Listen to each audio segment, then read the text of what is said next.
Les sujets que nous abordons ensemble dépendent souvent des présents et ce jour-là, avant-hier, il y avait entre autres l'instituteur, mais la conversation, du moins au début, n'a pas porté sur l'école.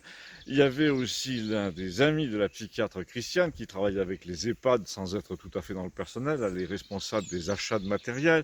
Il y avait Suzanne, la servante du moine guérisseur, et pour une fois, ça se passait chez moi parce que je lui avais fait à Suzanne accorder mon piano, un Gaveau qui fêtera ses 100 ans dans 6 mois. J'ai trouvé ça d'après le numéro de série, et nous avons donc prévu de faire une sorte de soirée d'anniversaire du piano. Il y avait Bernard, l'ancien moine, l'abonné au monde, et Gustave, et puis il y a eu aussi les gendarmes. On va d'ailleurs commencer par eux. Ils se pointent vers 2 heures, au moment où j'offrais le café, et ils nous signifient, sans descendre de leur 4x4 de Rambo bleu marine à bande jaune, que nous devrions avoir le masque sur le nez. Alors là, j'ai dit à Suzanne de remonter les 3 marches parce qu'elle parlait à quelqu'un qui descendait vers l'église, et tout le monde s'est donc retrouvé sur ma petite terrasse, au milieu des bacs à fleurs, devant la porte vitrée de la cuisine. Là, j'ai dit à la gendarmette, vous voyez, c'est du privé, en plus c'est en plein air, hein. On a senti donc un léger flottement chez la maréchaussée masquée dans la voiture, et puis finalement, elle s'est éloignée à regret, en imaginant qu'elle devrait surmonter l'hostilité des villageois, les difficultés d'un constat à remplir sur des bases un peu fragiles, l'annulation probable au tribunal parce que le propriétaire de la maison, moi donc, avait l'air de connaître ses droits, parce qu'en plus Gustave filmait avec son téléphone et que le patron du café arrivait de l'autre côté en filmant aussi. Enfin, visiblement, pour une fois, la balance a penché du côté on laisse tomber et ils sont partis. Bon, alors revenons au sujet du jour. Je montrais à notre petite assemblée mes travaux en cours. Je refaisais à ce moment-là une salle à manger, cuisine, qui donnait sur la place et qui était prolongée par une terrasse minuscule. Et j'expliquais à l'instituteur que j'allais chercher mes matériaux à la ville voisine où je voyais défiler la même humanité que celle qu'il photographiait sans arrêt. Il faut dire que la grande passion de l'instituteur, en effet, depuis 30 ans, c'était les portraits. Au début, c'était des portraits qu'il faisait sur les marchés avec un relais, un appareil qu'on regardait par le dessus, vous savez, et il faisait ça devant une toile du genre décor de studio qu'il déroulait donc sur les marchés. Et désormais, il fait ça devant un drap vert qu'il traite après à l'ordinateur. Il proposait 2 tirages gratuits au modèle en 30-40 en échange du droit de publier un album tous les 3 ans chez un éditeur régional. Et donc, je lui disais à peu près que depuis que je fais les magasins de bricolage, j'ai le temps d'observer mes voisins à la caisse et dans les allées. Et tu te souviens, lui ai-je dit, de l'expression gueule cassée. Quand on était petit, c'était un tirage spécial de la loterie nationale dont le bénéfice allait aux blessés de guerre, et notamment les blessés du visage, de la face, d'où le nom. Et ben là, c'est pareil, quand tu vois ces pauvres gens, les hommes avec leurs casquettes, les femmes avec leurs mains crevassées, leurs pommettes rouges, tu te dis que la retraite, c'est quand même pas la même pour tous. Et j'ai ajouté, depuis que je fais mes travaux, pourtant pas très dangereux, hein, j'ai toujours quelque chose qui ne va pas. Une blessure, un poignet foulé, une tendinite. Et là, ça me rend attentif à la façon dont marchent tous ces gens dans les allées. Au-dessus de 60, c'est simple, il n'y en a pas un seul qui marche droit. Ils ont les jambes arquées pour avoir porté des charges trop lourdes dès l'âge de 15 ans. Ils ont des hanches qui se déboîtent, visiblement, des pansements aux mains, une canne. L'été, quand ils viennent en chemisette, c'est parfois en short. Ils sont tout couturés, griffés de partout. C'est là qu'on se rend compte qu'il y a une inégalité devant la retraite, d'ailleurs, devant la vie en général. De toute façon, la retraite a dit oui, cette fille qui vendait des couches-culottes dans tous les EHPAD, ils ne la prennent pas, il ne faut pas croire, hein. Gustave a dit, nos gendarmes, on vient de le voir, sont capables de débarquer dans les cours de ferme à la recherche d'un type qui n'a pas de masque pour lui dire vous mettez votre santé en péril. Alors que quand tu as vu ce que les paysans se prennent toute la journée depuis 30 ans, entre les produits chimiques, fertilisants, les intempéries, les visites du mec du Crédit Agricole, le Covid, ça avait fait bien rire. D'autant, ai-je ajouté, qu'il n'y a pas un seul cas ici de Covid sur 100 km. Et l'instituteur nous a dit, le plus grave, c'est que j'ai eu des plaintes, enfin mon éditeur, parce que je donnais une mauvaise image de la ruralité, paraît-il, avec mes portraits. Tu vas voir qu'un jour ou l'autre, au nom de la dignité, ils vont m'empêcher de publier la photo des gens fatigués, là, dont le regard exprime la détresse et l'épuisement, sous prétexte que c'est du racisme anti-paysan, alors qu'en fait, ils sont presque fiers, ces ruraux, de montrer qu'ils en bavent, mais qu'ils restent debout. Mais les autres, les censeurs, appellent ça du misérabilisme, parce que ça jette en fait le doute sur leur égoïsme. Là, j'ai rajouté cette observation que je fais souvent dans les réunions du Conseil général relatives à la communauté de communes touristiques, oui, parce que nous avons un parc naturel, figurez-vous, pas loin. Les soirs de réunion, on voit donc aligner autour de la mairie deux sortes de voitures, les électriques, les SUV, Jeep, etc., appartenant à des gens payés sur fonds publics depuis 30 ans pour pondre des rapports de 30 pages, et puis les 306 diesel, boueuses de 400 000 km, des gens qui ont un ordinateur couvert de petits papiers à qui on propose la fibre alors qu'ils consultent leur compte 5 minutes, 3 fois par semaine pour vérifier généralement qu'ils sont dans le rouge. Et là, je ne sais plus qui dans notre assemblée a dit ça va quand même être dur de les obliger à se faire piquer, cela en utilisant l'argument si vous n'allez pas vous faire piquer, plus de sorties, plus de restaurants, parce que de toute façon, ils sortent jamais. Et l'abonné au Monde a dit, ironique, oh, c'est beaucoup plus simple, il suffit de leur dire que s'ils ne se font pas piquer, ils n'auront plus accès au bureau de la mutualité agricole, et puis voilà. Et là, Gustave a dit, dis donc, tes copains stratèges à Paris, là, ils ont prévu le moment où les gens vont dire ça suffit, et taper du poing sur la table définitivement. Et l'abonné au Monde a eu le culot de répondre, bah, écoute, quand on voit les protestations, il y a de la marge, hein, quand on voit à peine 100 personnes rassemblées devant un siège social, moi j'appelle pas ça réellement un soulèvement. Et là, un instituteur qui ne supportait pas la morgue des esprits forts devant les mouvements sociaux, vous savez, ceux qui disent mais non, ça bougera pas, mais non. L'instituteur lui a dit non, tu as raison, un soulèvement, c'est quand les gens peuvent arriver en masse en bus et quand les caméras filment, tandis que là, si tu fais le compte, c'est la Corée du Nord. Tu es arrêté dans le métro sur une intention de manifester, on te contrôle au péage, des réunions de plus de 3 personnes sont dispersées par 8 flics, le confinement et le couvre-feu permettent de museler tout le monde depuis 8 mois. Il a raison, tu vas voir que d'ici 2 ans, ils feront le même cirque à tous ceux qui n'ont pas été piqués. Plus de métro, plus de péage, plus rien. Et là, la visiteuse médicale a dit, en EHPAD, là, a dit, non, à mon avis, en fait, ils ont perdu la partie. D'abord parce que les effets secondaires du vaccin sont très réels, et moi, je trouve que les vieux meurent quand même beaucoup après la picouse. Ensuite, le personnel ne veut pas y aller lui-même, et ça, c'est pas bon signe. Ensuite, le crétin de ministre, là, a dit, s'ils se font piquer, on va voir ce qu'on peut faire pour mettre les vieux en liberté conditionnelle. C'est quand même incroyable. Il admet qu'ils sont cloîtrés de force, donc bientôt tu auras le bracelet électronique en EHPAD, c'est ça? Non, non, a dit Gustave, qui s'est rengorgé comme chaque fois qu'il a un argument fort, et là, il nous a cité la phrase qu'on lit souvent sous les chroniques, comme celle-ci. Penses-tu, les Français sont des veaux, des moutons, ils lèveront pas le petit doigt. Eh bien, en fait, c'est plutôt le doigt d'honneur qu'il lève en ce moment. Ah, c'est pas le même doigt, dit l'instituteur. Ouais, t'as raison, le petit doigt n'a aucun honneur. Lui, c'est un cafeteur, ne dit-on pas d'ailleurs. Mon petit doigt m'a dit. Non, mais blague à part, si tu veux mon avis, leur doigt d'honneur, ils le font déjà depuis plusieurs mois dans leur poche, et ça s'appelle la clandestinité. Et contre ça, ils ne pourront pas gagner. Le doigt d'honneur dans la poche, c'est le virus le plus mortel pour la paix sociale. Les manifestations publiques sont interdites.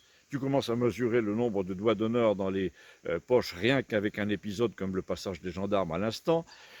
Et c'est là que ça devient dangereux, a-t-il dit, Gustave, parce que le pouvoir en France, enfin le pouvoir des malfaiteurs qui nous gouvernent, ne tient plus que par discrédit de l'adversaire.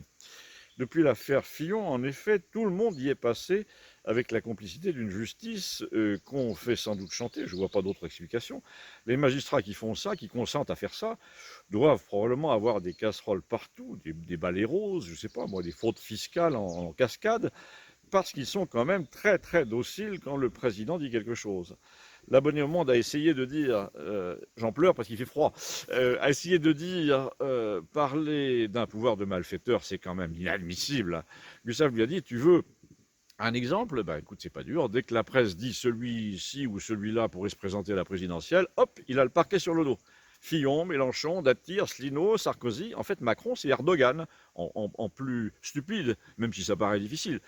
L'abonné au Monde a un peu dépassé par cette argumentation, certes un peu excessive, de notre ami, n'en avait pas fini avec les déboires dans la conversation, parce que figurez-vous que le patron du restaurant avait traversé l'esplanade et bravé les gendarmes, exprès pour nous raconter un truc qu'il avait vu sur Internet et qui aurait pu sauver son affaire. Un président de fédération des médecins généralistes avait livré une interview où il racontait qu'il avait téléphoné au ministre de la Santé récemment pour lui dire « Dis donc, j'ai vu l'autre jour la démonstration d'un appareil, un assainisseur d'air, qui tue tous les virus par filtration permanente. C'est vraiment du sérieux. Convoque ce type, ça permettrait de rouvrir les lieux publics au moins. » Et a dit ce professeur de médecine, le ministre n'a pas répondu pendant 3 semaines, et puis il a dit, pressé quand même de tous côtés, on va voir, mais il n'a pas vu, parce que visiblement il s'en fout de laisser crever les restaurateurs. Alors notre restaurateur à nous a conclu, c'est donc bien ce que nous pensions, et c'est ce qu'a dit ce médecin publiquement, il refuse de laisser prescrire les traitements, il refuse les études de plus en plus nombreuses qui disent que le Mars à l'extérieur c'est du pipeau. Maintenant, ils refusent d'examiner les procédés d'assainissement passif en intérieur. Donc, ils ont autre chose en tête. Ils n'ont pas envie que ça s'arrête parce que ça les arrange. Et là, l'abonné au Monde a dit quoi, par exemple? Tu dis, ils ont autre chose en tête. En tête quoi? Eh bien, de continuer leur mensonge pour faire mourir les indépendants, a dit Gustave, par exemple, de truquer les élections ou de les reporter pour rester aux commandes afin de finir le boulot économique qu'on leur a réclamé. Utiliser les réseaux sociaux et les émissions de télé pour déborder l'opinion avec des opérations grossières. De quel genre, a dit l'abonné au Monde? Je vais te le dire. Par exemple, ils montent des directs avec des duettistes sur Internet, des jeunes chroniqueurs, où ils leur disent, si vous faites 10 millions de vues avec le message que je vais vous donner sur l'épidémie, vous aurez le droit de venir faire votre émission à l'Élysée. Déjà, je vous fais remarquer, a dit Gustave, que le président s'y croit suffisamment pour dire que le Graal, la timbale suprême, c'est d'avoir le droit de l'approcher lui. Mais là où c'est quand même très gênant, c'est quand l'un des duettistes en question, on s'en aperçoit, est le fils de Guy Carlier, qui est un humoriste radiophonique des années 90, assez pénible, qu'on retrouve dans tous les cercles du pouvoir de gauche à cette époque-là, une sorte de Guy Bedos, si tu vois, et qui dîne avec la jet-set du showbiz, etc. Donc quand le fils de ce type-là fait une opération avec le président de la République, tu te dis, il y a dû avoir des coups de téléphone en pagaille, surtout que tu apprends finalement que ce défi de l'Élysée a ramassé un peu de pognon par Internet et qu'on a versé des bénéfices à qui? À une fondation présidée par Brigitte Macron. Rien ne se perd, décidément. Et là, a conclu Gustave, tu comprends pourquoi les gens font un doigt d'honneur au fond de leur poche depuis 6 mois. En attendant, a dit l'abonné au Monde, les 10 millions de vues, il les a eus quand même. Qui? Le président? Oui. Là, méfie-toi, parce que tu avoues que c'est lui et lui seul qui a monté tout ça pour avoir ces 10 millions de vues. Mais ce que tu dis pas, et lui non plus, c'est que tous les spécialistes s'accordent à reconnaître en ce moment que les chiffres sont truqués et que le fournisseur Internet s'est arrangé avec les auteurs, avec l'Élysée, pour que ce soit un succès cette affaire, en achetant des approbations, en faisant enregistrer des visionnages fantômes. Il y a des pouvoirs qui cherchent à séduire l'opinion. Lui, c'est pas pareil, il la fabrique, il l'achète en kit. Je te rappelle que pendant sa campagne, il y avait des milliers de jeunes, payés ou non, on ne sait pas, qui étaient manipulés par SMS en temps réel pour réagir par des clameurs d'enthousiasme à certaines de ses phrases pendant ses discours. Et là, mon petit ami, tu le sens grossir, le doigt d'honneur dans mon pantalon? Alors j'ai dit, ne nous égarons pas, restons corrects. Je vous rappelle que l'un des objets de votre visite, c'était d'entendre comment Suzanne avait accordé le gavot à l'oreille, et donc elle va nous faire une petite démonstration. Là, notre Suzanne, toujours aussi féminine, genre Boris Johnson, s'abat sur le tabouret et elle se met à jouer une improvisation dans le genre samba de grand hôtel qui nous a transportés illico d'un coup au Festival de Cannes. Puis elle a joué 30 mesures d'un jazz inspiré de Frédéric Chopin et comme je connaissais son talent principal qui était d'enchaîner sur n'importe quoi quand on lui chantait 3 notes, j'ai profité d'un moment où elle s'arrêtait pour lui chanter à la Clairefontaine et elle a démarré immédiatement sur un air de jazz là encore. Elle jouait encore quand l'abonné au Monde a dit au patron du bar qui ne comprenait pas pourquoi elle ne lisait jamais une partition. Et là, Gustave, qui l'avait entendu, a attendu qu'elle finisse pour dire « Eh oui, toi, même si tu apprends la partition par cœur, tu joues pas comme ça. » L'abonné au Monde avait en effet un piano électrique et comme tous les pseudo-intellectuels et les gens qui prétendent que le savoir ne se trouve pas sous le sabot d'un cheval, il avait pris des leçons. Il était imbattable sur l'harmonie, sur la théorie, la musique tonale, non tonale, et il déchiffrait péniblement du Bach et il écoutait France Musique, mais il était incapable de jouer comme ça le nez en l'air. Gustave a dit au fond qu'il s'agisse de Suzanne qui ne sait pas pourquoi elle joue ou de Bernard qui ne sait pas pourquoi il guérit les zonas.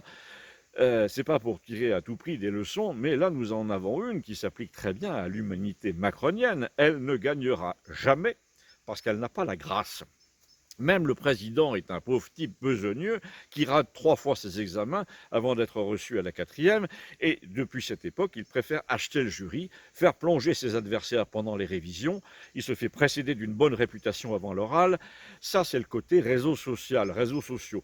Et enfin, il emploie toutes les méthodes pour faire illusion, marketing, sondage truqué, alors que s'il avait du talent, il suffirait qu'il se mette au clavier et la nation serait admirative. Là, plus besoin d'illusion. L'abonné au Monde a essayé d'intervenir, mais Gustave a dit « Attends, le clavier, c'est une image. Ce que je veux dire, c'est que ce sont tous dans son entourage des pauvres mecs et des pauvres femmes pétris d'orgueil, sans aucun talent, qui sont obligés de tout calculer pour nous faire croire qu'ils en ont, mais qui n'en ont pas. » Suzanne pourrait gouverner la France, elle, avec plus de bon sens, d'intelligence que les trois quarts de ceux qui essayent de faire illusion. Elle fait partie des gens qui n'ont jamais appris, mais notre ami Albert voudrait l'envoyer au conservatoire quand même.